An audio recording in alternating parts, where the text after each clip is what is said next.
Hello, good morning, everyone. I would like to welcome all of you on our third day of this convention. We would like to thank everyone for being here early. As you've been able to see since yesterday, we've been talking about strategies that change results. And I don't know if you have realized the power we have in our units in order to change things that we do. Therefore, Dr. Sola always say that if you see, it's not more or it's not pretty much the same. And it's exactly because what we're trying to do is to bring the tools that we can take and make things possible. It would be pointless for us to come here and hearing Dr. Ewer saying we have this tool for newborns and then going back to our countries and keep doing the same thing. So it's all about that power that sometimes we do not know that we have and take it into action and making it possible. That's what it's all about. So let's try to make the most out of this day. And let's encourage our colleagues to stay with us, which will be very interesting. So next, I would like to give the floor to Dr. Gabriel Lara, who will be coordinating this morning's session. Hello, good morning, everyone, once again. Let's get started with our academic conferences. And as Dr. Malena was mentioning, Recording in progress. Starting with our first presentation given by Dr. Andrew Ewer. This is the early diagnosis through pulse oximetry screening beyond heart disease. So this was, you already know Dr. Ewer. He is in the Women Hospital in the UK, and he has led the research on pulse oximetry, and he's also a member, an honor member of CPR.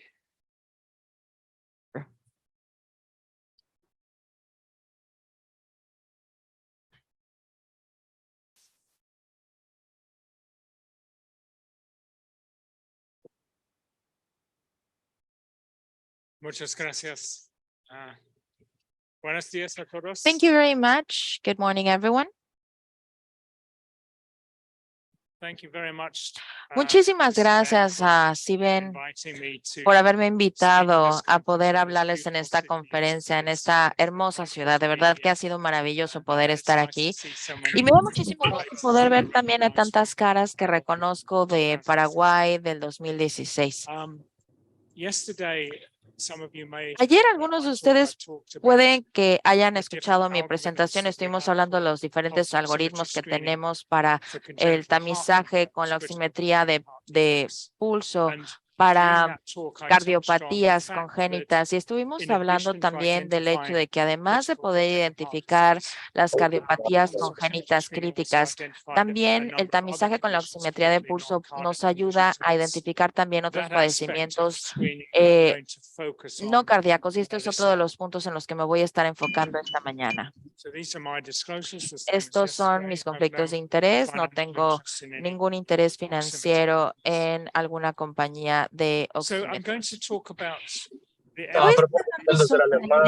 Que tenemos disponible en cuanto a la identificación de padecimientos no cardíacos con el tamizaje, pero en realidad no hay mucho. Y por lo tanto, en lo que me voy a enfocar principalmente va a ser en el Reino Unido y en Birmingham, donde hemos tratado de abordar este tema de manera más clara. Así que sé que muchos de ustedes entenderán el concepto de una cardiopatía congénita crítica, también la necesidad de realizar el tamizaje, porque todos estos padecimientos son poco comunes y probablemente solamente se reconocen cuando se presentan con algún colapso que amenaza la vida o incluso la muerte. Entonces, es parte. Este aumento en los padecimientos es bastante importante. El tamizaje antinatal es variable y muchos de los bebés nacen sin que se haya establecido su diagnóstico. El tamizaje de rutina con la examinación de los neonatos, afectando a la mitad de ellos. Aquí podemos ver estos padecimientos en donde hay una transposición de las arterias principales que puede causar un deterioramiento cuando el conducto se cierra. Nosotros tenemos diferentes estudios, especialmente revisiones sistemáticas en relación con la precisión de utilizar el tamizaje de oximetría de pulso para poder buscar cardiopatías congénitas o defectos congénitos.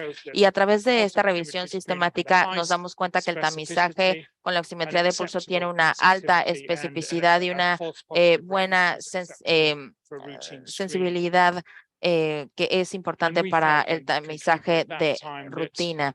Y pudimos concluir también que este tamizaje cumple con todos los requerimientos necesarios para el tamizaje universitario.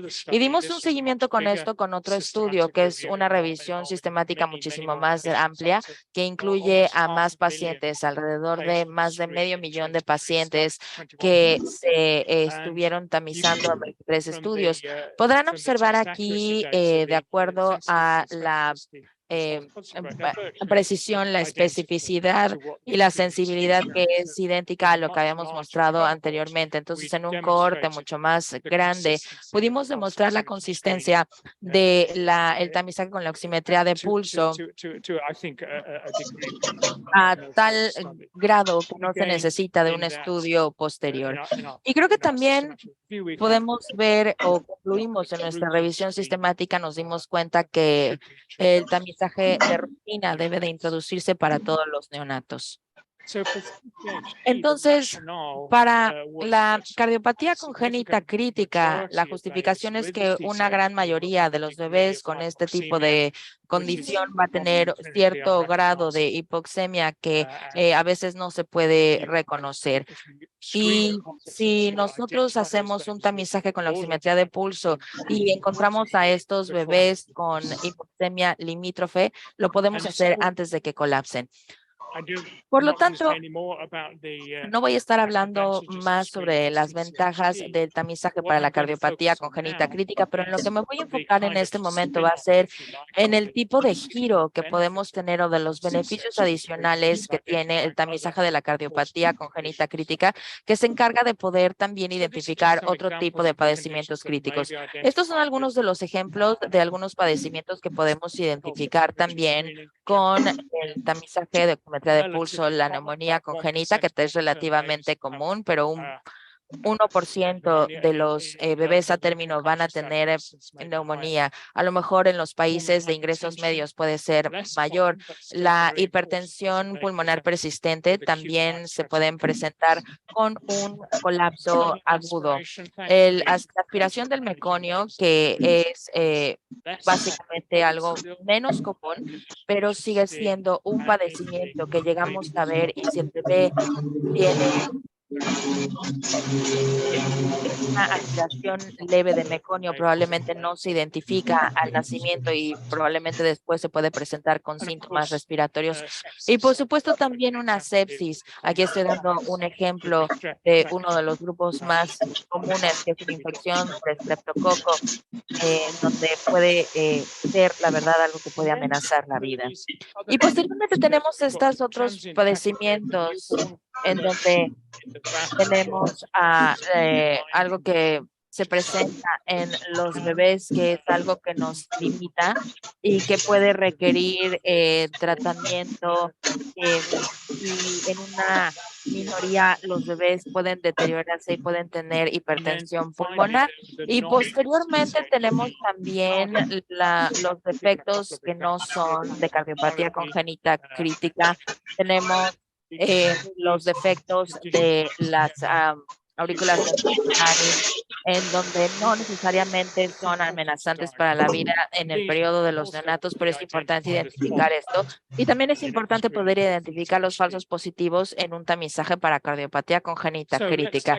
Entonces, vamos a tomar el racional o la justificación para hacer el tamizaje de la cardiopatía congénita crítica y tratar de aplicar esto a los otros padecimientos. La hipoxemia yo creo que es algo que todos conocen y es algo que está presente en los padecimientos que habíamos mencionado y también puede ser algo fatal o letal.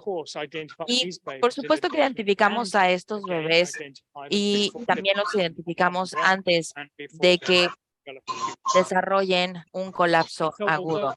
Y por lo tanto, para el tamizaje de la cardiopatía puede haber algunos falsos positivos. Y para nosotros como clínicos, estos pueden ser padecimientos que nosotros encontraríamos y que nos parece bastante importantes y nos daría gusto poder haber identificado en los pacientes. Por lo tanto, yo ya haría un falso positivo verdadero en un bebé que es completamente sano y que da positivo, pero que tiene otro padecimiento severo, no lo describiría como un falso positivo.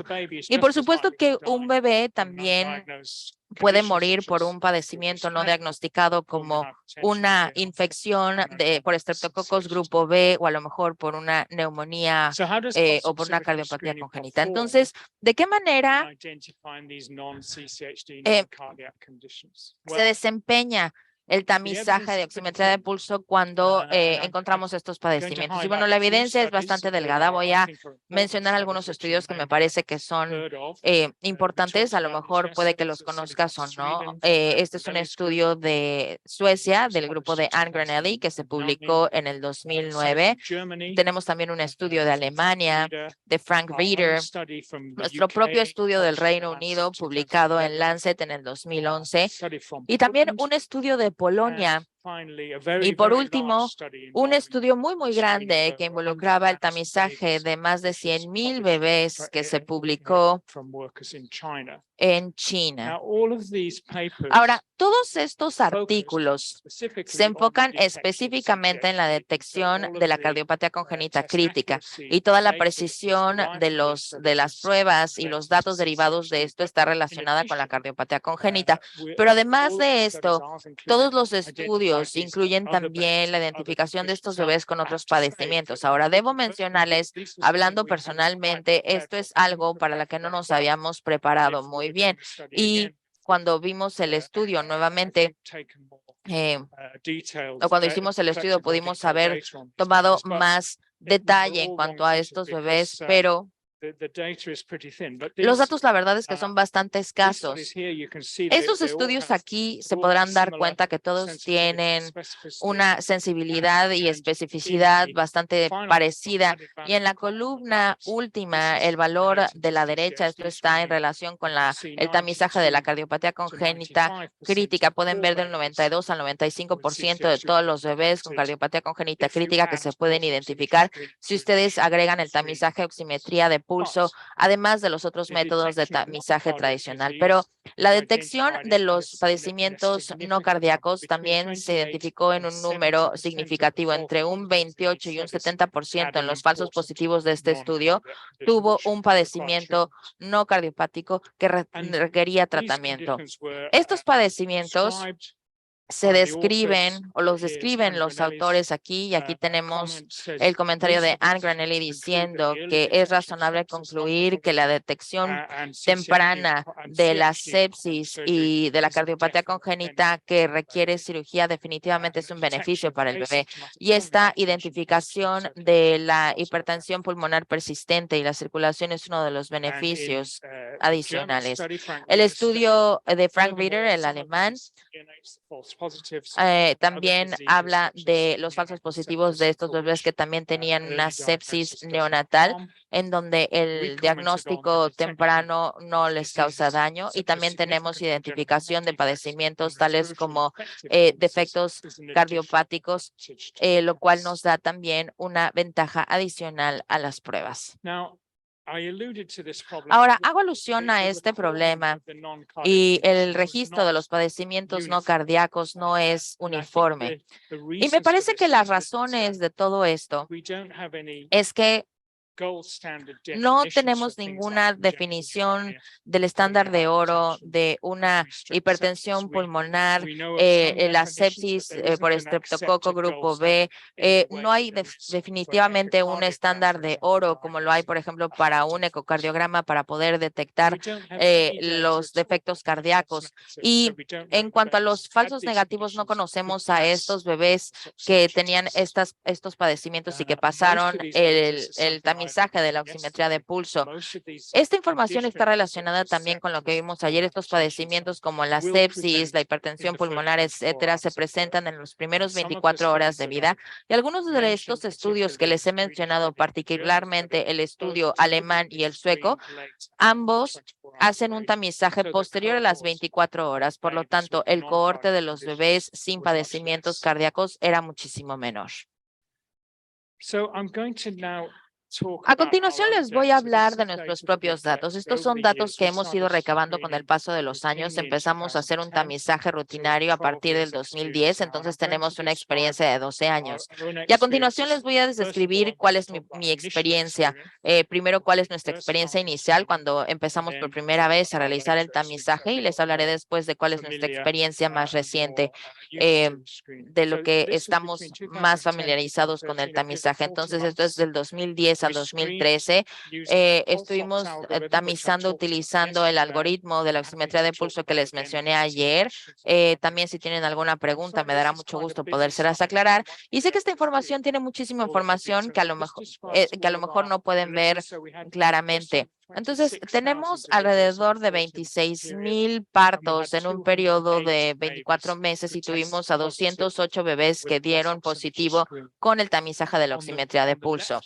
Del lado izquierdo de esta tabla podrán observar que identificamos a 17 bebés que tenían un defecto cardíaco, 9 de los cuales eran críticos y el resto tenían síntomas significativos, pero pueden ver también padecimientos alternativos que tenemos, aspiración de meconio, neumonía, sepsis, etcétera.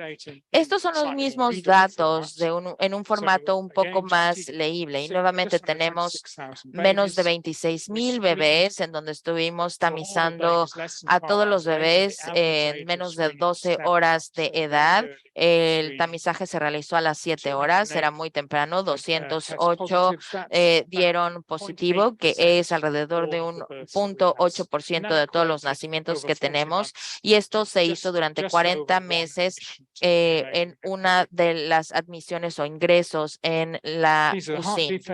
Estos son los defectos cardíacos que identificamos, que ya los describí, y estos son los otros diagnósticos. Ahora, intentamos tratar de dar una definición consistente para cada uno de estos padecimientos. Por ejemplo, para la neumonía congénita tenían un aumento en los marcadores, un cultivo positivo y también cambios en las placas y, bueno, recibían antibióticos por 5 o más días. Para la sepsis, tuvimos una definición similar.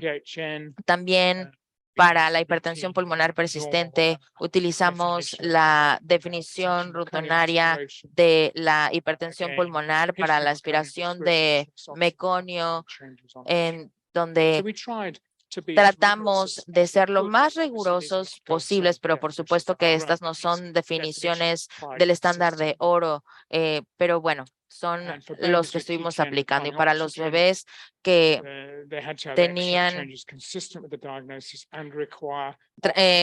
taquipnea del neonato temporal,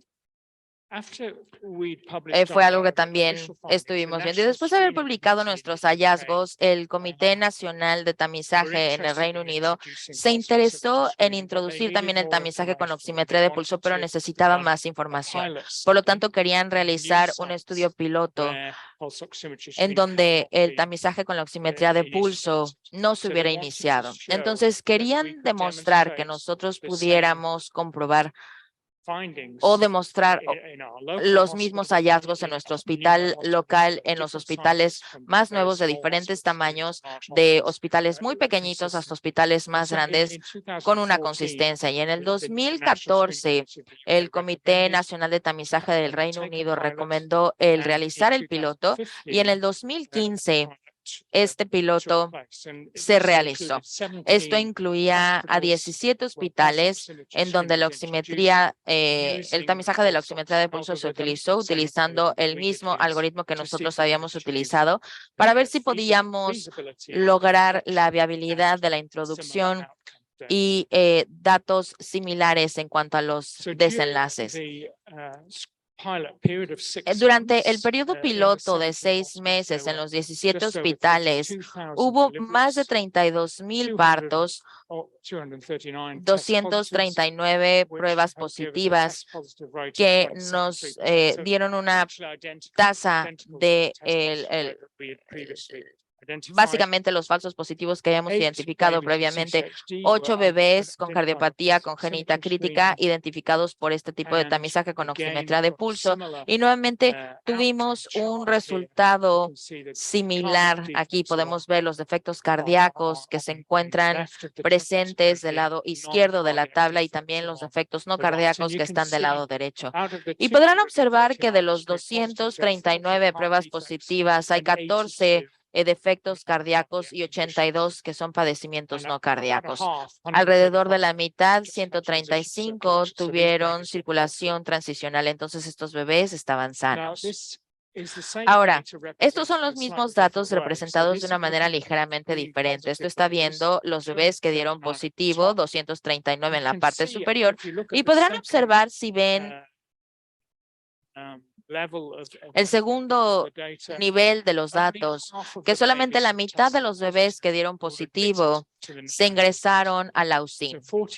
Entonces, un 48% de los que dieron positivo fueron ingresados y un 49% no ingresaron a la UCI. De los bebés que ingresaron a la UCI del lado izquierdo de esta tabla, podrán observar que el 80%, 79% de ellos tuvieron un diagnóstico significativo clínico, el 29% y 20% tuvieron circulación transicional, y en los bebés que no se ingresaron, un 97% tuvieron circulación transicional y solamente 2 bebés, el 2%, tuvo un diagnóstico significativamente clínicamente significativo. Y los clínicos estaban identificando a estos bebés que habían dado positivo y encontraron que el tiempo había sido similar y se dieron cuenta que tenían saturaciones bajas, que de lo contrario eran asintomáticos, estaban sanos y se mantenían en los demás departamentos, y esta decisión fue la que se estuvo confirmando. Ahora, algunas personas discutirían que los bebés se ingresaron a la UCI, a lo mejor estaban siendo sobretratados y que no necesariamente tenían el padecimiento que aplicaba a ellos, y era solamente porque habían dado positivo que los habían ingresado. Pero yo les puedo decir que estos datos nos muestran que otros los bebitos que estuvieron ingresados siguiendo una prueba de oximetría de pulso positiva, la mitad de ellos, el 47% de los bebés, requirieron ya sea un cuidado intensivo máximo o altamente dependiente después de su ingreso. Entonces, estos bebitos tenían un padecimiento que era potencialmente bastante serio y que requería de una intervención significativa. Lo que voy a hacer a continuación es que les voy a contar cuál es nuestra experiencia local en Birmingham, que se publicó este año, a principios de este año. Les voy a compartir también nuestra experiencia previa de los primeros 40 meses, que son los datos que les mencioné ya, y los más recientes. Entonces, esto va a ser en un periodo de 6 años. Y durante este periodo de 6 años, nosotros hemos tenido alrededor de 50,000 nacimientos vivos. Y De todos estos nacimientos vivos, 253 dieron positivo con el tamizaje por oximetría de pulso. 22 bebés tuvieron un defecto cardíaco y 225 tuvieron un padecimiento alternativo a las cardiopatías. Aquí nos damos cuenta que tienen transiciones circulares menores de lo que habíamos identificado previamente. Y pueden ver también cuál es la distribución de los padecimientos que son bastante similares a los datos que les habíamos dado previamente. Aquí estamos comparando nuestro primer cohorte y tenemos algunas diferencias fascinantes. Entonces, primero que nada, quiero resaltar cuál es la proporción de los bebés que dieron positivo y que se ingresaron. Y en el primer en la cohorte, y por lo tanto estábamos ingresando una proporción menor de bebés en la segunda cohorte.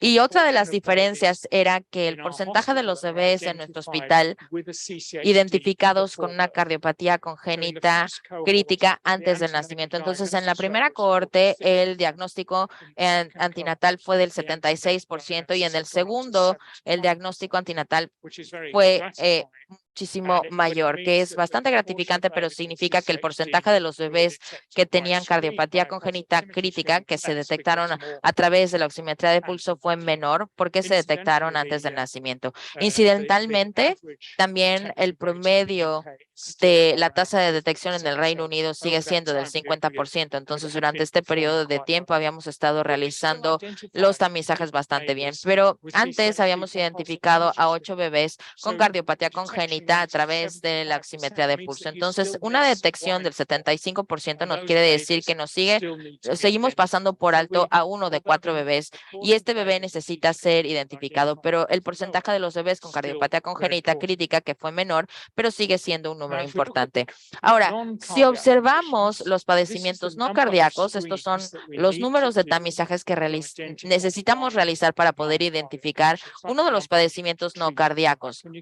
Es el número necesario para tratar. Y en la primera cohorte identificamos un padecimiento no cardíaco en cada uno de 175 pruebas. Y en la segunda cohorte esto cambió muchísimo a 219, pero básicamente son cifras similares. Por lo tanto, estábamos identificando un padecimiento no cardíaco por cada 200 bebés tamizados. Y esto yo creo que es uno de los aspectos más importantes que pudimos encontrar, que es la proporción de los bebés ingresados posteriormente de tener una oximetría de pulso positivo en donde el bebé se veía sano y donde tenía circulación transicional en donde tenemos del 20% al 2.5%. Por lo tanto, fuimos mejorando mucho más, identificando a estos bebés que era más probable que tuvieran una circulación transicional y un padecimiento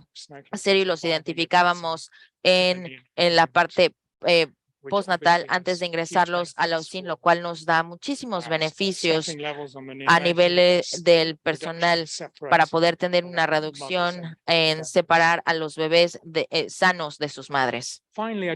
Y por último, quisiera hablarles de aquellos de ustedes que siguen estas cuestiones.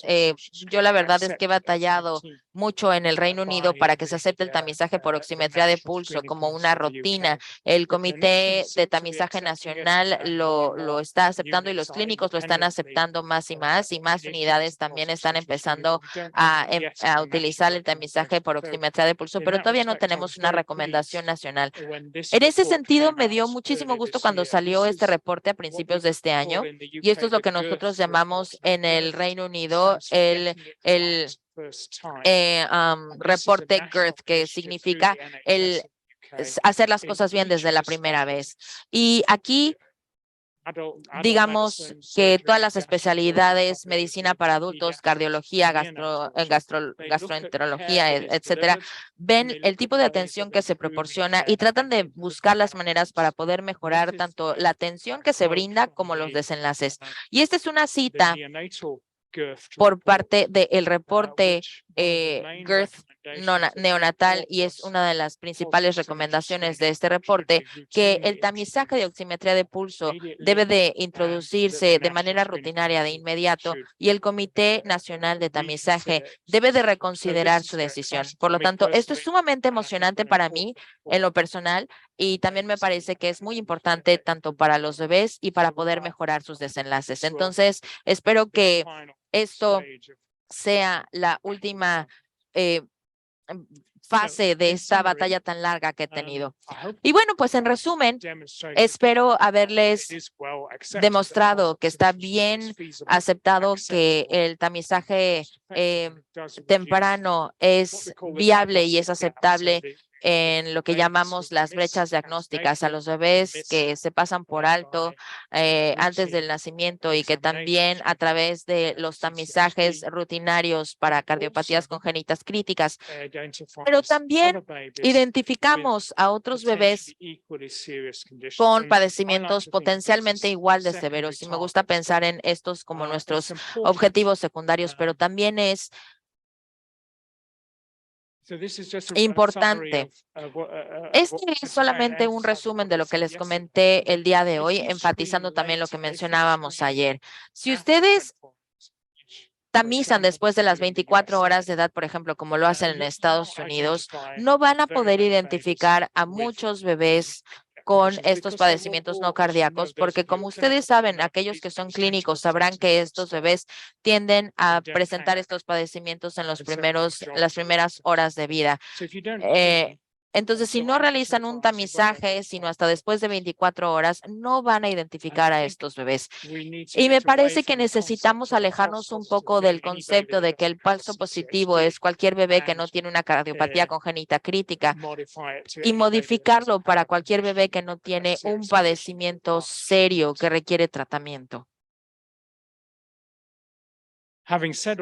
Habiendo dicho todo esto, no creo que debamos considerar que estamos tamizando estos padecimientos no cardíacos, porque no lo estamos haciendo. No tenemos los datos para poder respaldar que esto es una manera exitosa de tamizar, porque no sabemos cuántos bebés son los que no se detectan a través del tamizaje oximetría de pulso. No sabemos cuántos falsos negativos tenemos con padecimientos cardíacos, y no tenemos idea de la precisión de la prueba. La manera en la que yo pienso en esto es que debemos de considerarlo como un beneficio adicional para el tamizaje de cardiopatía congénita crítica. Sé que son buenos los tamizajes para este tipo de padecimientos, y esto es un beneficio adicional para estos bebitos. Muchísimas gracias por su atención. Les dejo este comentario importante. Y yo creo que si no tamizan con oximetría de pulso, corren el riesgo de enviar a los bebitos a casa con una hipoxemia que no tiene explicación. Y yo creo que esto es lo que todos debemos de tratar de evitar. Este es mi correo electrónico. Si alguien gusta contactarme, también tuiteo un poco si alguien quiere seguirme en Twitter para poder estar actualizado en cuanto a cualquiera de estos artículos que les comenté, lo pueden hacer. Muchísimas gracias.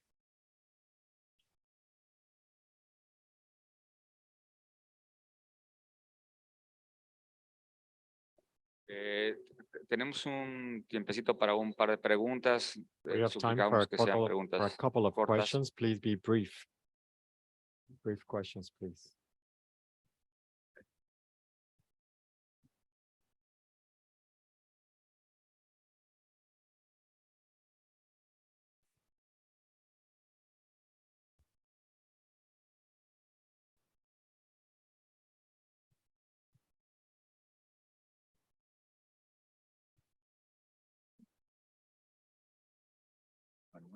Bueno.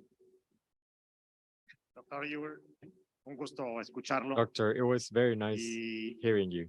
felicitarlo por And el I would trabajo like que to congratulate sería you realizando. for Somos your work. seguidores de varios de We sus really follow artículos. some of your Y nosotros somos un grupo de médicos, conformamos un comité mexicano para el tamiz cardíaco aquí en nuestro país. Venimos trabajando ya desde hace 7 años aproximadamente. Y como usted bien dice, ha sido difícil el que a veces las autoridades nos den la credibilidad sobre la importancia de este tipo de tamiz. un comentario y dos preguntas. El comentario es en relación a los problemas que no se detectan, que se detectan con el tamiz. Además de lo que usted mencionó, yo agregaría la importancia que tiene la reanimación neonatal, la oximetría de pulso, para prevenir retinopatía del prematuro. Ese es algo que es otra de las utilidades que debemos dar al tamiz. Y dos preguntas. Una de ellas es, nosotros vemos que los algoritmos hablan de realizar el tamiz a las 24 horas, que es cuando ya ocurrió la transición de la circulación fetal a la circulación neonatal. De lo contrario, esto pues, nos va a traer el problema de que podemos encontrar todavía falsos positivos por esa circulación transicional y que por eso se recomienda ser cercano a las 24 horas. Y la otra pregunta es si este tipo de tamiz tiene que ver con la detección, sobre todo temprana, de enfermedades que no son cardíacas, pero que sabemos que también juegan un papel importante en el recién nacido, sobre todo cuando estamos hablando de recién nacidos sanos. Pues me gustaría conocer su opinión al respecto, doctor Yugo. Thank you. Just to take your first question about the timing of screening, I did talk about this quite a bit yesterday. So I feel very strongly that if you screen after 24 hours, you will certainly have a low false positive rate, a low test positive rate. But the babies with the conditions that you are interested in, CCHD, 50% of CCHD will present before 24 hours of age. So this may present with mild symptoms, or it may present with severe symptoms, including collapse. And the data that I showed yesterday from Ann Gunelli in Sweden, who screened at an average of 38 hours, 20% of the babies who had a CCHD in the cohort presented with collapse before they were screened. So we could argue, what is the point of screening? Why do we screen these babies? We screen them so we identify them before they collapse. But if you delay the screening, sure, you will have a lower false positive rate, but you will have more babies collapsing before they're screened. So it seems to me to be, you have to say, well, why are we screening? Are we screening to get a low false positive rate, or are we screening to identify babies who are potentially going to collapse?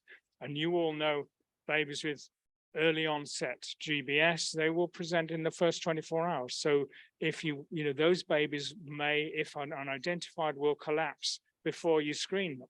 Whereas if you're screening at 6 hours, or certainly less than 12 hours, you will identify them while they're still developing the illness. And the only feature will be mild cyanosis. And then you can identify that they have a problem and you can treat it before they collapse. That's my argument for early screening. Your second question was about the non-cardiac conditions, and could you I talked about that just now. I mean, I think most babies with a non-cardiac condition, so meconium aspiration, group B strep, pulmonary hypertension, will present in the first 24 hours. The vast majority will. And so if you don't screen in the first 24 hours, you won't identify them. They will be identified by other means, but a proportion of them will be very ill when they're identified, because it depends how good your postnatal care is. On our postnatal wards, the babies are not monitored, they're not observed, they're just with the mothers. And so they can drift into ill health very quickly. And we find that, screening babies with pulse oximetry, we identify the ones who are in difficulties early, and we haven't had a single episode of collapse on the postnatal wards since we started screening. I think that's really important. And you think about your personal practice, how many babies have you seen in the last 5 years that have collapsed on the postnatal wards in the first day of life? Those are the things that we're trying to prevent. I hope that answers your question. Gracias, doctor Huber. Y una última pregunta. La altura. Aquí en México tenemos una cuestión de altura y se habla de que a veces el tamiz puede variar si estamos a más de 1500 metros sobre el nivel del mar o por debajo. ¿Ustedes han encontrado alguna diferencia en ese sentido? I was asked this question Me hicieron yesterday, esta pregunta and I ayer don't have the y answer. no I'm tengo la afraid. respuesta. I don't Me have temo. any data No on tengo any ningunos babies datos sobre born bebés adults que because hayan the whole of the UK is nacido así, porque en todo el Reino Unido pues tenemos más o menos la misma it is altitud. well known, and Se sabe, I'm sure you will know y better than usted me, sabrá that mejor que some yo que babies who are born algunos at altitude bebés slightly que lower nacen a saturation mayor altitud tienen un poco menos de saturación And we el primer talked día. yesterday about Ayer whether the dijimos algorithm should que be modified preguntamos in si el order algoritmo to habría que account for modificarlo those para que babies. tome en cuenta a estos I can bebés. see the sense in that Sí, because you veo don't el want sentido to en have a ello lot of porque no babies who are queremos tener testing muchos positive. neonatos But que I tengan would pruebas urge positivas, caution about pero sí tengan changing cuidado the algorithm a la because hora de hacer los cambios there's en no el data algoritmo porque to no hay support datos doing que that. respalden cambiar el And so algoritmo. if Entonces, you si reduce the ustedes threshold reducen el for umbral positive tests de rates or pruebas 93 or positivas, 94, something like 93, that, 94 o así, that pues will entonces reduce the eso va a positive reducir rate. también la tasa de But I'm pruebas concerned that positivas, pero some me babies preocupa de que who algunos have got a neonatos condition of que interest will tengan un flip through padecimiento de the interés que negative no se where they will escapen, pass the que no se test escapen, pasen la and prueba then go on and y luego se collapse. enfermen y So colapsen. I don't know what Entonces,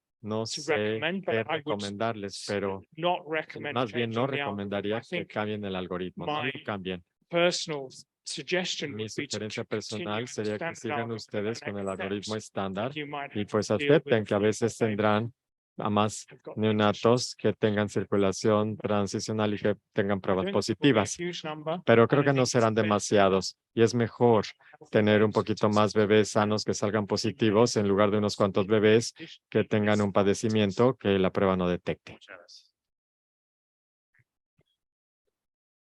Sí, doctor Alejandro. Yes, Dr. Alejandro. Have another question. Alejandro, una pregunta corta para obviar tiempo. Buenos días. Alejandro Young de Honduras. Pensando precisamente en Honduras, tenemos un solo hospital que hace cirugía cardíaca y se vuelve una carrera de tiempo y tenemos limitado número de cardiólogos que pueden hacer un eco.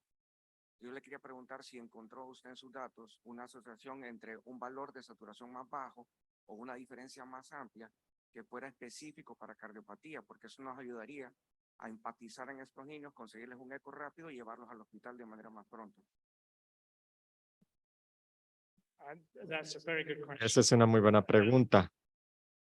I will want to reassure you. Quiero tranquilizarlo. En primer lugar, porque como vio de nuestros datos, la gran mayoría de los neonatos que salen positivos no tienen padecimiento cardíaco, tienen un padecimiento alternativo.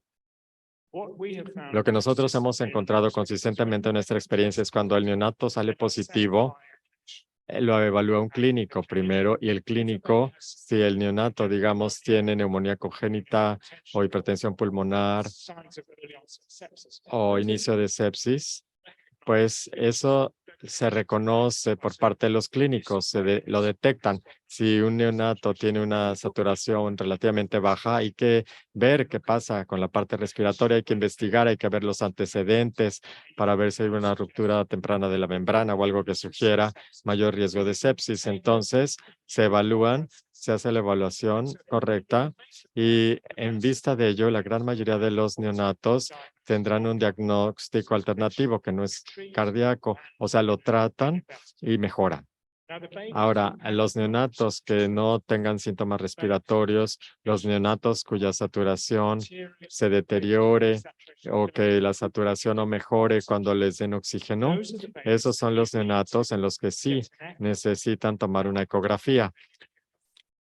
Yo diría que si nada más hay un centro de ecografía o de cirugía cardíaca en su país, mientras más pronto lleven a los bebés a ecocardiografía, a los que están en mayor riesgo, pues será mejor, porque entonces los podrán llevar a la ecografía y tomar las acciones. En nuestra experiencia, entonces, bueno, podríamos hablar de esto después, usted y yo, si quiere, porque en la gráfica que les mostré, no lo comenté, pero sí hay una proporción de neonatos que salen positivos y que se les hace una ecocardiografía en nuestras unidades, pero es como una tercera parte de los bebés quienes salen positivos. 2/3 partes no se les hace ecocardiografía y en los que sí reciben una ecocardiografía, en ese 50% de la ecocardiografía sale anormal. Entonces, pues estamos hablando de una mejor forma de identificar a los neonatos con padecimientos cardíacos. Entonces, pues sí quiero tranquilizarlo en ese sentido. Si quiero, le puedo dar el artículo para que usted lo vea y podemos hablar de esto después. Agradecemos al doctor Igor las preguntas, su excelente ponencia. Hay preguntas a través de la plataforma. Le vamos a pedir al doctor Igor que si nos lo puede contestar directamente para que mantengamos la comunicación también con nuestra audiencia a través de Zoom. Y ahora, para continuar con el programa, me da mucho gusto presentar a una persona que aprecio de una manera muy especial, el doctor Javier Ortiz Ibarra, quien nos va a hablar sobre antibiótico-terapia. El doctor Javier Ortiz Ibarra es médico infectólogo, pediatra, investigador mexicano. Ha sido presidente de la Asociación Mexicana de Infectología Pediátrica, miembro de honor de la Sociedad Iberoamericana de Neonatología. Bueno,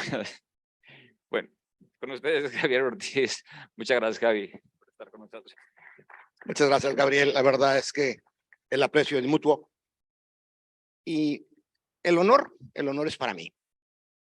Estar en este foro al cual le tengo un aprecio de muchísimos años, poder seguir desde sus inicios de CIBEN, desde antes de los inicios de CIBEN, allá en Argentina, en el 90, si no mal recuerdo, y tener tantos amigos y tenerlos aquí, gente con tanta capacidad, para venir a presentar precisamente esto, herramientas que nos permitan tratar de ser no más de lo mismo, como dice Augusto, herramientas que nos permitan de alguna forma u otra facilitar a nuestro pequeñín, a este pequeño guerrero que tendremos enfrente, tener una mejor alternativa para salir adelante.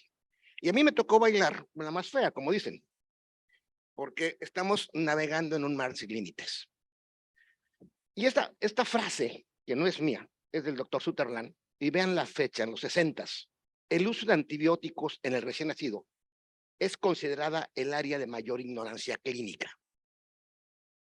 Recuérdenlo, en los 60s eran muy pocos los antibióticos, no teníamos farmacocinética de ellas, casi todos fueron entrando en off the label, o sea, fuera de etiqueta, fuera de indicación. Y sin embargo, poco a poco así fuimos conociendo el daño y el beneficio que podían tener nuestros pequeñines. ¿Qué desafíos tiene la práctica clínica de la neonatología para este año, para el 22? Vamos a quedarnos cortos, no vamos a ir. ¿Qué desafíos tenemos para los próximos 10 años? El primero es identificar rápidamente a los recién nacidos, ¿sí? Con una alta sospecha de tener infección y que no requieren tratamiento. El segundo, distinguir a aquellos que a pesar de que tengan alto riesgo, tampoco tienen que ser agredidos. Decidir quién de ellos, y bajo la mejor evidencia empírica posible, o mejor evidencia científica, perdón, posible, van a requerir utilizar antibióticos y cuál sería de ellos. Y quizás esa frase que está ahí en verde, esa es la más importante, saber suspender la terapia antibiótica en el momento que se ha descartado la sepsis y favorecer la terapia de desescalamiento, a la cual yo le he puesto la más difícil.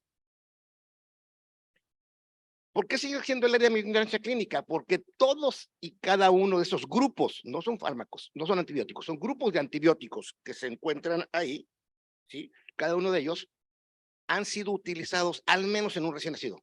Y yo diría que más porque hemos enfrentado a retos de brotes nosocomiales donde fármacos como tigecyclina, donde fármacos como los nuevos que estamos enfrentando, que solo están indicados en adultos, han tenido que ser utilizados en una terapia intensiva. Y esto todavía están más por venir. Pese a que estamos muy cerca del final de las drogas milagrosas, como algún día lo dijo Niswick en el 2000, hoy todavía tenemos alternativas que desafortunadamente alguien decidirá utilizar en estos pequeñitos. Y este es el artículo que puso el dedo en la llaga. El doctor Cardetti, el doctor Augusto Sola, amigo de muchos años, y la doctora Susi Rodríguez, hicieron esta revisión hace un año, si no mal recuerdo, y donde empiezan a mostrar que sobre el beneficio indudable que pueda tener un antibiótico, existe una cantidad enorme de efectos adversos, que la candidiasis sistémica sigue cabalgando como jinete del apocalipsis en cada una de nuestras unidades. Y lo digo porque hoy en el hospital que me ha tocado estar al frente en el área médica, tuvimos un brotes de cándida y que tienen mucho que ver con esto y que hoy hemos logrado controlarlos.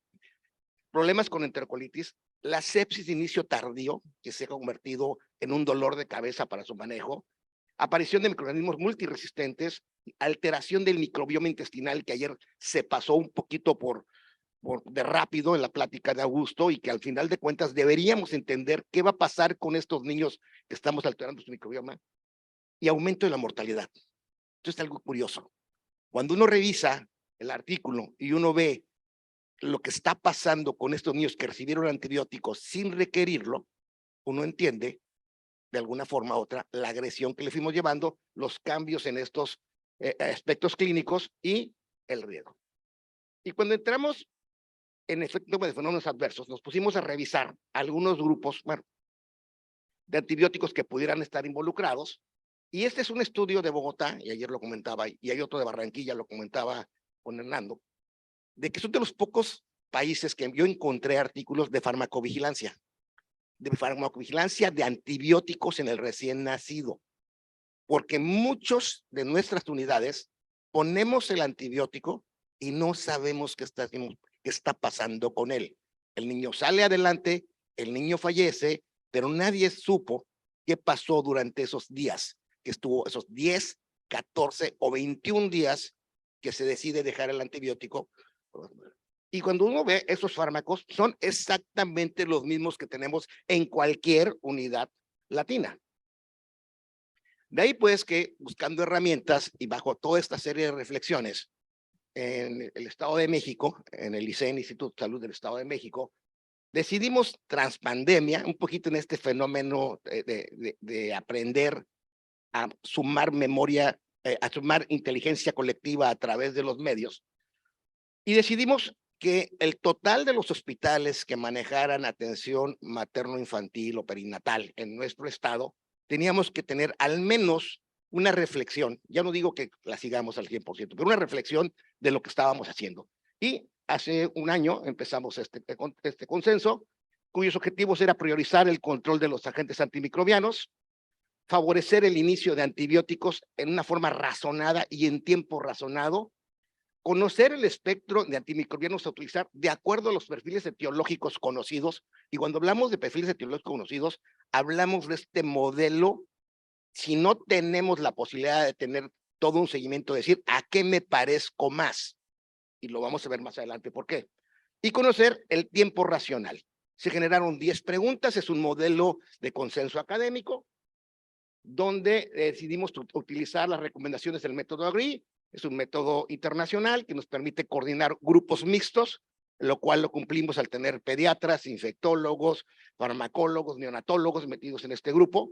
Definimos el alcance con 10 preguntas, hicimos una búsqueda, selección y evaluación crítica de la evidencia. Se tomaron más de 250 citas, de las cuales quedaron seleccionadas 150.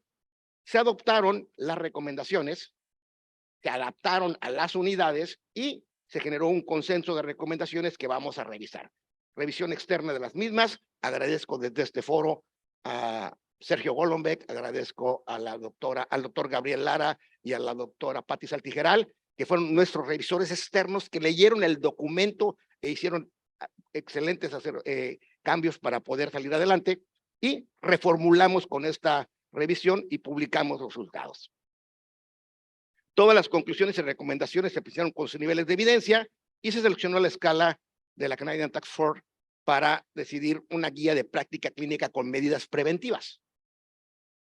Este es el documento, hasta acaba de salir hace un par de meses, son todas las instituciones que estuvieron colaborando y todas y cada uno de las personas que estuvieron en el grupo colaborador. Es un grupo muy grande, lo cual nos permitió trabajar. Solo voy a mencionar 4 tópicos de los 10 que fueron tomados para invitarlos a que lean el artículo completo. Pero esta es la más interesante. Cuando nosotros, y que le da, curiosamente, el cariz y el tema a esta plática. ¿Qué definición de sepsis neonatal podrá presentar mayor utilidad operativa en nuestro medio?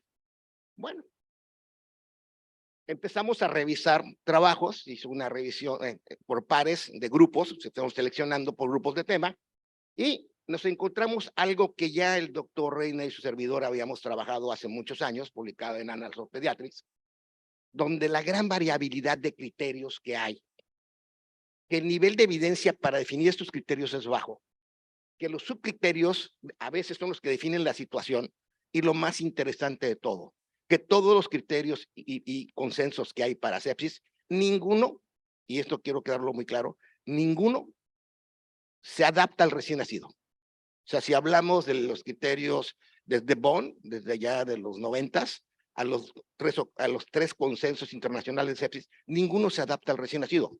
Y sin embargo, seguimos poniendo síndrome de respuesta inflamatoria en el recién nacido, en todos ellos, y con lo cual justifica la utilización de antibióticos. Este es el artículo que les mencionaba. Desde el 2006 ya habíamos trabajado con el doctor Reina, y lo curioso es que esto sigue apareciendo, ¿no? El peor criterio para diagnosticar sepsis, pero también el más utilizado para justificar el inicio de antibióticos, es que cuando llegamos después de una guardia a una entrega de guardia en la mañana, y de repente le están entregándonos el paciente, y nos dice el residente, y es que en la noche le puse carbapenem, meropenem, la clásica, ¿no?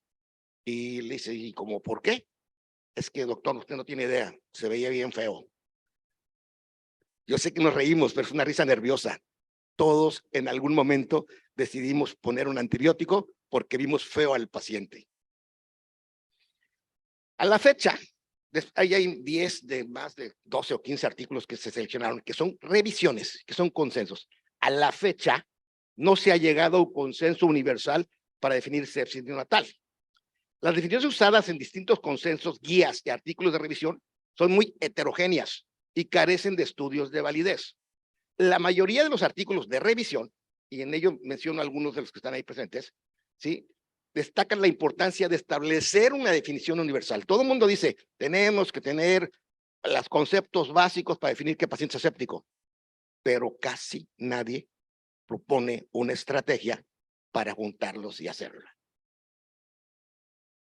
La segunda pregunta era, ¿cómo decidir el esquema de tratamiento en los casos de sepsis neonatal temprana? ¿Y por cuánto tiempo debe durar esta terapia? ¿Y cuál es la importancia de estas revisiones? Que sobre la revisión hay revisiones previas. Este es uno de los esfuerzos que no es nuevo, que tiene más de 15 años, que está haciendo CIBEN, de ir revisando tema por tema. Y este es un tema que ya había sido revisado hace unos cuantos años, en el 2020 se publicó, que aquí en este concepto exclusivamente era la sepsis temprana, sepsis precoz, como se le ha llamado, y que tuvimos la oportunidad de trabajar como parte de la revisión. ¿Qué conceptos quedan? Y véanlo, súmenlo, estoy recordándolo para quien no lo tenga. El riesgo de sepsis neonatal precoz es solo 0.21, 2 de cada 1000 niños, ¿sí? En los recién nacidos asintomáticos con antecedentes de riesgo sube a 2.6, o sea, todos estos niños que hijo de una mamá que tuvo fiebre o cavidad caliente o muchas cosas que de repente empezamos a decir para justificar iniciar el antibiótico, solamente llega a 2.6. Y cuando tiene datos, ese niño que se vio feo, ese niño que tuvo asfixia, ese niño que tuvo algún dato que nos hace sospechar, clínico, que nos hace sospechar, la probabilidad que realmente esté séptico no rebasa el 11%. De ahí pues que hasta un 95% de acuerdo al estudio, o sea, entre un 65 y 95% de un niño que ingresa a la UCI va a recibir antibióticos empíricos por sospecha de sepsis, cuando solo entre 1 y 5 de ellos va a tener un hemocultivo positivo. Y si me fuera al extremo, hablando que el hemocultivo tiene un 50% de sensibilidad y no tengo una prueba molecular, entonces estaríamos hablando que 1 de cada 2 se me va a escapar. Estaríamos hablando de un 10% que no va más allá de eso, 11% del niño que realmente debió haber recibido antibióticos. ¿Qué es lo triste? Es que el problema no es solo que reciba el antibiótico, que no hemos aprendido, ¿sí?, que esos antibióticos tienen un periodo para ser utilizados. Los antibióticos más frecuentemente usados son ampicilina y aminoglucósido, gentamicina y amicacina, o amicacina, perdón, y que es una recomendación que viene desde lo que fuera para los infectólogos pediatras, nuestra Biblia de 2008, no, 98, perdón, el Remington and Klein. Es una recomendación muy americanizada y que tenía un objetivo: estreptococo del grupo B y listeria monocitógenes. De ahí pues que si el resultado del hemocultivo es positivo, el antibiótico deberá ajustar al resultado.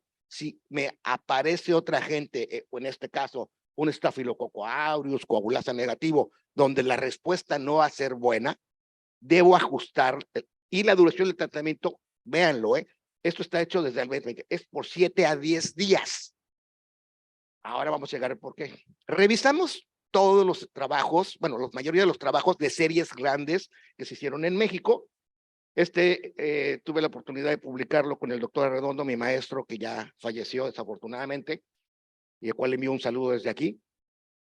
Es un trabajo de más de 1,800 niños que hicimos entre el 86 y el 93, y vean los agentes que ya teníamos en el Instituto Nacional de Perinatología: estafilococo coagulasa negativo, estafilococo aureus, Klebsiella, enterococo y Escherichia coli. Voy a pasar un poquito más rápido. Trabajo de la doctora Patti Santigeral en un hospital privado donde se supone que deberían tener menos problemas: estafilococo coagulasa negativo, cándida, Klebsiella, estafilococo y enterobacter.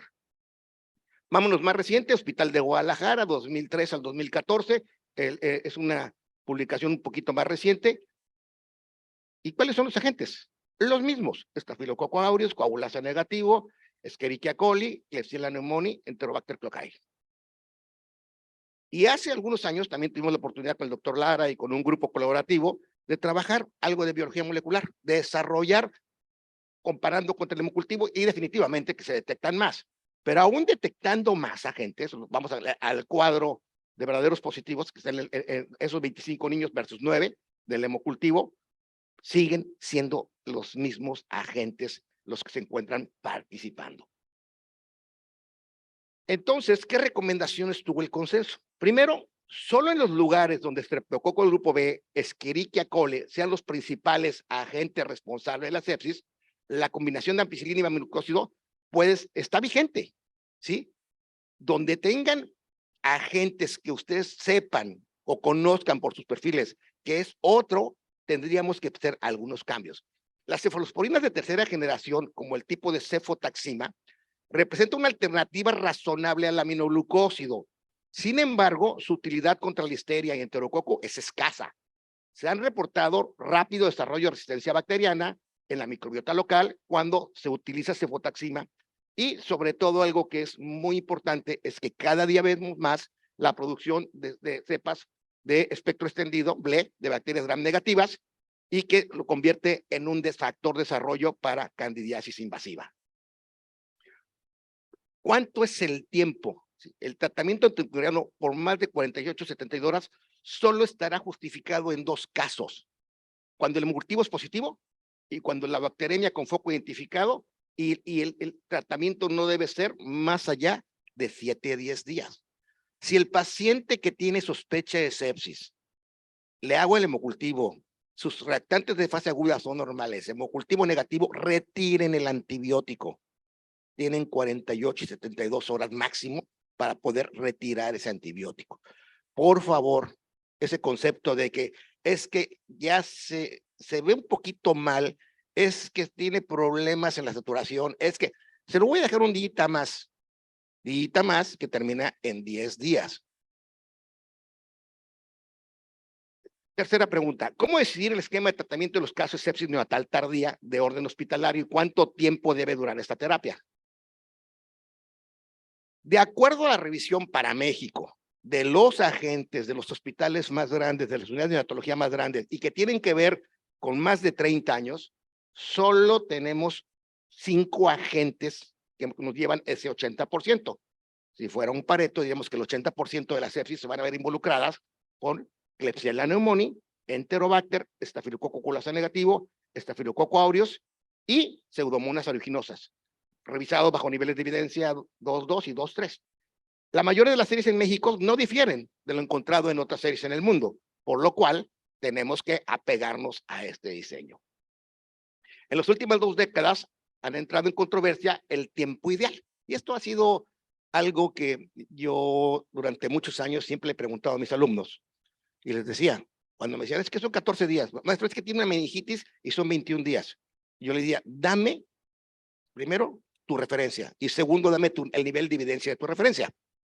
Y cuando uno revisa los niveles de evidencia de todas las referencias que le dan, la mayoría son conceptos más bien dogmáticos, casi dogmáticos, asociados a niveles de evidencia 3 y 4, consensos clínicos, no académicos, o sea, consensos clínicos donde se juntaron un grupo de expertos y tomaron una decisión, o la opinión de un experto. Algún día uno de mis residentes dijo en otro hospital, no, es que el doctor Ortiz dice esto y esto. Aprendí a decirles a mis residentes, no me crean todo lo que digo. A veces vengo desvelado, vengo de una fiesta de CIBEN y digo cualquier cosa. Y esta opinión de expertos quedó en el modelo poco flexible de 14 a 21 días. Y a veces un niño que tenía 12 días de antibiótico recibía un nuevo catéter para concluir los 14. O sea, yo siempre decía, dime si 13 o 14 pueden ser más que 9 o 10. No hay respuesta. Resulta que sí, en este caso sí existe respuesta. Hay ensayos clínicos controlados, ya muy claros en los últimos años, el estudio de Rady, el estudio de Gaeta-Gbala, que muestran que en un estudio de equivalencia, ¿sí? Un esquema de 10 días, mostraron no inferioridad a un esquema de 14. O sea, 10 es igual que 14. Y 9 puede ser igual que 14. ¿Por qué? Porque el estudio de Chobral mostró que 7 días tiene un riesgo mayor de fracaso, o sea, menos de 7 días, tiene un riesgo mayor de fracaso que un esquema de 10 días de antibiótico. ¿Se acuerdan? En el consenso de CIBEN ya se marcaba 7 a 10 días. Lo interesante es que independientemente que sean gran positivos o gran negativos, 7 a 10 días es suficiente para salvar esta situación. Ahora sí, con base a que los estafilococos coagulasa negativo, aureus y los enterococos son los principales gran positivos recuperados en México y Latinoamérica, y de los gran negativos son Klebsiella pneumoniae, Klebsiella species, Enterobacter y Escherichia coli, este consenso recomienda que un esquema de cefotaxima vancomicina o piperacillina tazobactam está justificado como terapia empírica. Tengo aislamiento, decido continuarlo. No tengo aislamiento, tengo corrección del problema metabólico, podría tratar de retirarlo más tempranamente. La continuidad del tratamiento está sujeta a la presencia, ya lo mencionaba, de cultivos positivos y algo que tenemos que aprender, que es la terapia más difícil, a desescalar. Pacientes que tienen un aislamiento, Staphylococcus aureus, están con vancomicina meropenem, una receta de cocina que ya corrió en todo el mundo, ¿sí? Y bueno, al menos en todo el mundo americano, y esa receta de cocina te dices, oye, tienes un staff, quítale el meropenem. No, doctor, ¿qué tal si se pone mal? Entonces, como para qué le hiciste el cultivo. O sea, si tú estás pensando a tu sentimiento, o sea, y no cuesta mucho trabajo, a menos de que logremos a través de los comités establecerlo por normatividad, como lo hemos hecho ahora en el hospital, de que esa decisión la va a tomar el infectólogo. Ojalá hubiera en todos lados. El uso de aminoglucósidos como amicacina o gentamicina estará limitado como un antibiótico de sinergia. Su uso no debe superar los 5 días y se debe evitar su uso como monoterapia. Aunque sea una Escherichia coli, aunque sea, evitemos la monoterapia por aminoglucósidos. Ante aislamiento de patógenos como Pseudomonas aeruginosa, Acinetobacter, Stenotrophomonas maltophilia, como Pneumonias y otros mecanismos, busquen la ayuda o asesoría de especialistas en infectología y microbiología. Y alguien me dice, mi hospital no tiene. No se preocupen, para eso está hoy día el sistema digital, el sistema del internet, el Zoom.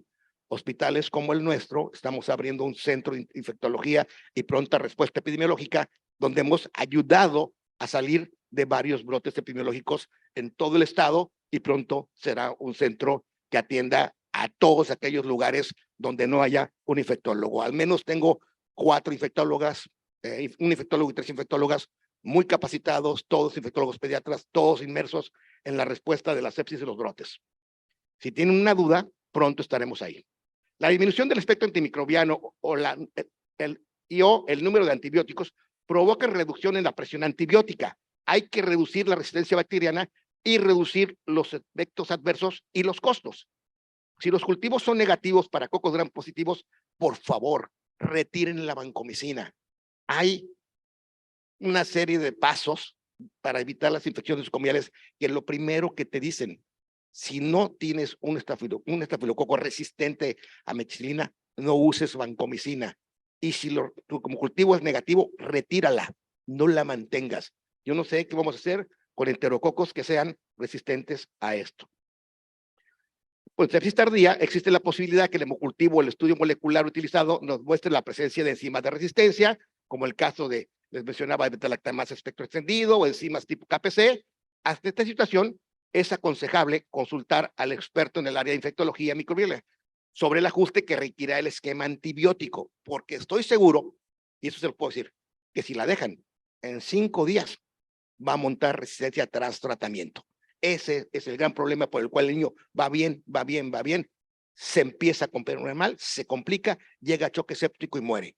Por estas cepas heteroresistentes, el antibiótico mata a las susceptibles y empiezan a crecer, a proliferar las multiresistentes. Pero este último concepto, yo lo iba a decir al final cuando les hablaba del CIPRE, o sea, de llamar al experto, bueno, no al experto, al entrenado en infectología, microbiología, ¿sí? Me atreví a esta frase que se nos quedó cuando éramos residentes. Ya llegó el gran negativo. Y nos decían el gran negativo porque ya hemos puesto ceftriaxona, clindamicina, meropenem, linezolid, fluconazol y caspofungina. Creo que deberíamos pedirle la opinión al infectólogo, ¿no? Y esta es nuestra cara cuando escuchamos eso, cuando vemos un expediente de un niño que ya pasó por todo esto y ahora sí nos piden la opinión. Con la revisión de este consenso, quiero darle las gracias a todos y cada uno de ustedes, los que participaron, colaboraron. Gracias, doctor Golombek, gracias, doctor Lara. Este fue un esfuerzo le llamo yo de inteligencia colectiva, que nos está llevando a encontrar en aquellos puntos, aquellos tópicos que se quedaron sin respuesta, algunas alternativas a la misma. Muchas gracias.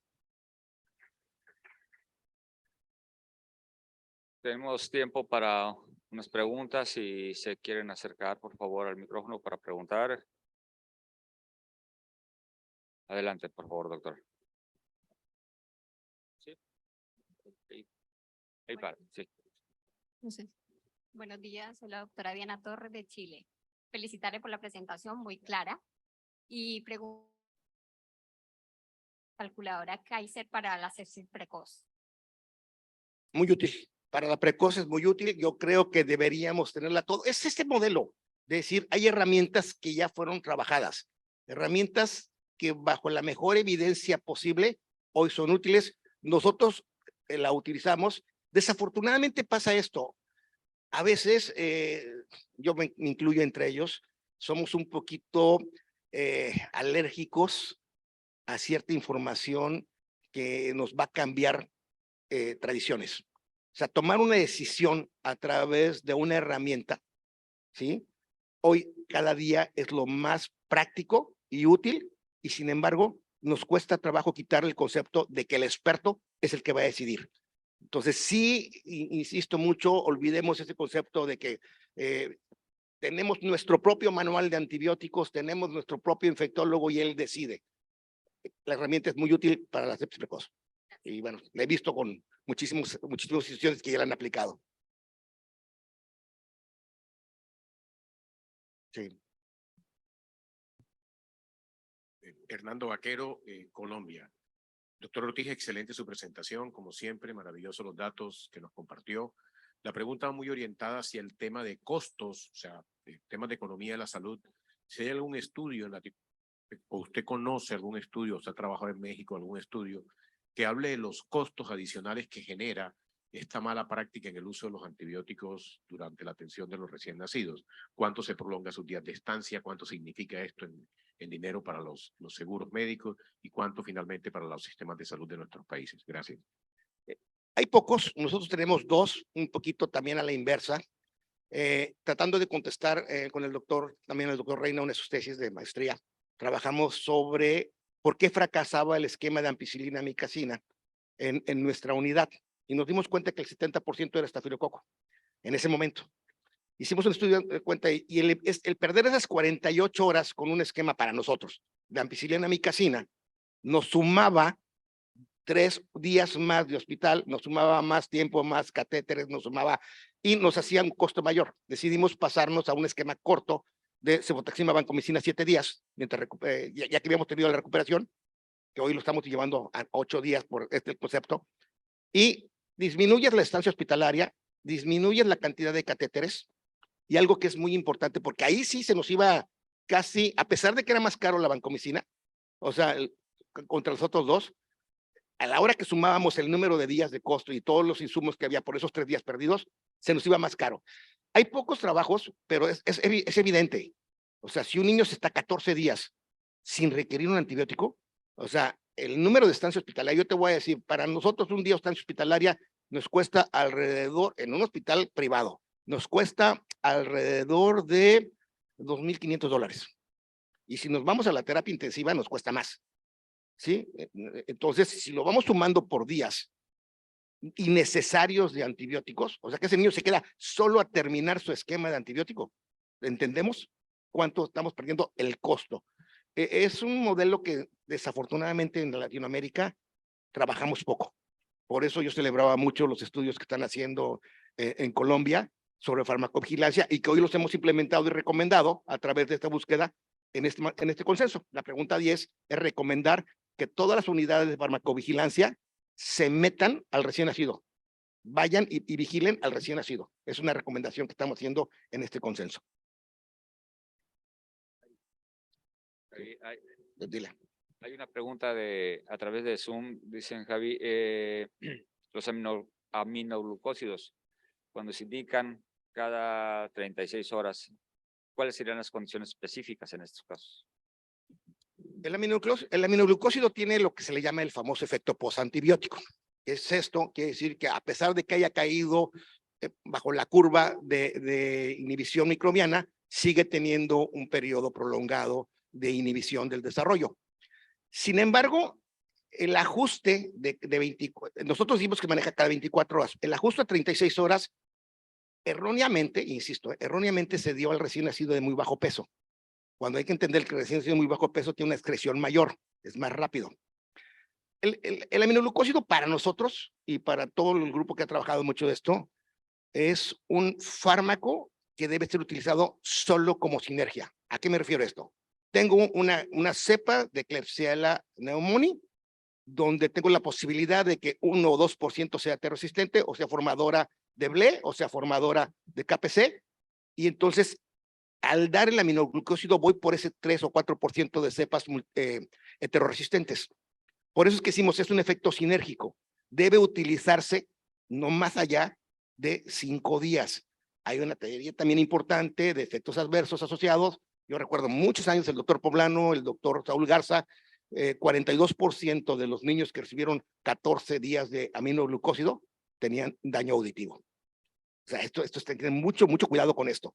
Entonces, el matarlo a 36 horas en un recién de bajo predominio, existe la posibilidad que ni siquiera encuentren efecto, ¿eh? Por eso es que no lo queremos como monoterapia, solo como efecto sinérgico. El usar la ampicilina amicacina es muy bueno, en el sentido estricto de poder identificar, tengo el hemocultivo, ajusto con el hemocultivo. No tengo el hemocultivo, tengo la clínica, tengo una PCR, tengo una procalcitonina, el paciente está estable, retiro antibióticos. Había una pregunta ya, Gaby. Sí, son dos comentarios. Uno es en relación a la calculadora que comentaban. Creo que para poder usarla hay que tener estudios en cada hospital, como los que ustedes hicieron. porque si no sabemos la incidencia, de nada nos sirve esa calculadora. La segunda es si en su consenso están evaluando la punción lumbar en el recién nacido, en sepsis neonatal temprana, solo por tener factores de riesgo. Y la tercera pregunta, el corte de 34 semanas en pacientes con riesgo. O sea, un niño que luce bien, 34 semanas, taquipnea transitoria del recién nacido, pero tiene factores de riesgo. Entonces, el corte de 34 semanas, si lo están evaluando en su consenso o no. La tercera, te digo que no está evaluado. Lo que sí está evaluado es el tratamiento en sospecha de meningitis y meningitis corroborada. Eso sí está en el consenso. Y lo que sí te puedo decir, la punción lumbar solo debe realizarse bajo sospecha de neuroinfección. O sea, los protocolos que en el recién nacido, por sospecha, por antecedentes maternos, entraban con hemocultivo, aspirado traqueal y punción lumbar, son protocolos sumamente agresivos. Hoy, la tecnología, el contar con algún fenómeno de respuesta inflamatoria que nos puede decir si sí o si no, es la pauta para decidir si haces o no punción lumbar. Paciente más de 5 días hospitalizado, te convulsiona, y ahí fue comentado ayer, sospecha una neuroinfección. Es el paciente que debes puncionar. Pero de entrada, en el consenso se contempla cuándo y por qué. No lo metimos, no tenemos un corte a 34 semanas. Es un poquito complicado hacer más de 10 preguntas en un consenso, porque tendrías que contestar todo y no es la intención. La intención era contestar 10 preguntas que fueran dudas, llamamos nosotros regionales, de nuestras instituciones, donde tomábamos decisiones no equivocadas, sino diversas, para una sola, muchos antibióticos para una sola entidad. Entonces, esas serían mis respuestas. Si están contempladas, en ResearchGates aparece el artículo, y si no, búsquenlo así como Consenso Estatal del Estado de México, y lo van a tener. Y si alguien lo quiere, pues se lo mando ahorita por WhatsApp. Javi, una pregunta. El uso profiláctico contra micosis, contra candidiasis, por ejemplo. Bueno, también está el tema manejo de antifúngicos. Es otro tema, no nos quisimos meter mucho. Yo tengo todavía mis dudas, pero la profilaxis antifúngica debe ser indicada en las unidades donde la incidencia de cándida sea más del 10%. O sea, desafortunadamente, con 1, con 2 o con un pequeño brote le quieren poner fluconazol, y nosotros lo hemos hecho, aún en contra de mi voluntad, a todos los niños que se encuentran en la terapia. 2, deben ser en niños menores de 1000 gramos, no en todos los recién nacidos hospitalizados. Entonces, de repente, ese tipo de decisiones, y además es profilaxis, es un tratamiento menor en dosis y 2 veces a la semana como máximo, no es tratamiento. Y por último, si van a poner profilaxis, utilicen un fármaco que no forme parte del arsenal terapéutico. O sea, si vamos a poner profilaxis, que sea con fluconazol, porque el tratamiento seguramente vamos a terminar utilizando o anfotericina, o caspofungina, o algún otro. Sí, es un tema diferente, da para toda una sesión de trabajo, y mi recomendación quedaría en esos 3 rubros. Insisto, aún con el propio consenso, de repente llegan y dicen, le vamos a poner profilaxis a todos los niños porque tenemos un brote. Y es ahí donde dice uno, bueno, ¿y para qué trabajamos tanto, no? Pero cada vez poco a poco vamos logrando ajustarnos a estas recomendaciones. Y ya para terminar, Javi, paciente que nace con listeria positivo, tratamiento 7 días, estable, pero continúa positivo en los hemocultivos de control. ¿Qué conducta seguir? Listeria monocitógenes, tratamiento ampicilina amicacina, es una de las por qué se mantiene este mismo tratamiento. Uno de los agentes con mayor capacidad para llevar a un choque séptico al paciente. De hecho, existe un cuadro que se llama granulomatosis factiséptica, afortunadamente muy bajo en nuestro país. A mí me tocó la oportunidad de publicar los 7 primeros casos de recién nacidos que se dieron en este país hace como 30 y tantos años, 34, 35. Y sí, llega a haber recurrencias. Cuando tengan un paciente que esté haciendo, a pesar del tratamiento, esté haciendo recurrencias, piensen en un absceso cerebral. piensen en un sitio donde se encuentra ese sitio de bacteremia. ¿Por qué? Porque la exquisita susceptibilidad a la listeria, todavía ampicilina, no nos permite. Entonces, sí es recomendable en estos casos ampliar la dosis a dosis meningia. Eso es muy importante. Alternativas. Ok, como alternativas tenemos carbapénico en esos pacientes que realmente no responden y tenemos todavía por ahí ninguna cefalosporina, ninguna, primera, segunda, tercera y cuarta generación tienen utilidad contra la listeria. Eso es para que no empiecen a cambiar la cefipima y eso. No, ninguna. Carbapénicos tienen una utilidad como del 80%, por eso es una segunda alternativa. Afortunadamente, insisto, la gran mayoría siguen siendo exquisitamente susceptibles a ampicilina. Amicacina, yo diría que la sinergia para ellos está muy discutida, pero bueno, se utiliza el esquema. Yo prefiero quitar la amicacina y subir al doble la dosis de ampicilina. Y nos ha dado buen resultado en los poquísimos casos que hemos visto en los últimos años. Para nuestro país no parece ser un problema, afortunadamente, y no va más allá del reporte de series de casos. Si me permites, Javi, tenemos un minutito todavía y llegó una pregunta para el doctor Andrew. Ojalá nos pueda contar desde allá de ese micrófono. Yes. Okay. Bien, para acá. Sí. Si la pregunta es, ¿el hijo de policitemia o madre con preeclampsia altera el tamiz cardíaco?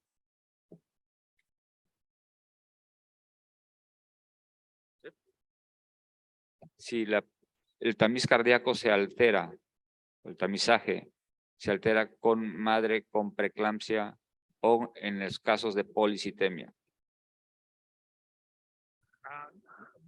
Not to my knowledge. No que yo sepa, no. Not heard that before. and No he not escuchado eso anteriormente, no me ha tocado ver ningún tipo de evidencia que respalde esto.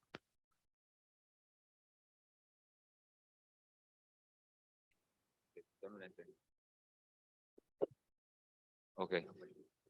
Okay. Bueno, estamos ya en el tiempo de So- corte para irnos a It's about to go to a break. We'll meet you back